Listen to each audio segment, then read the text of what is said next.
side. This is a 5.4 metre mast, very lightweight.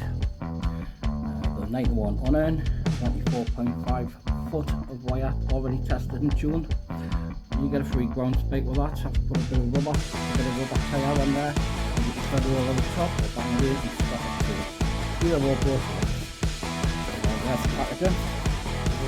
New sleeve, brand new customer, brand new talent, and brand new wire. And the spike is just 20 mil conduit.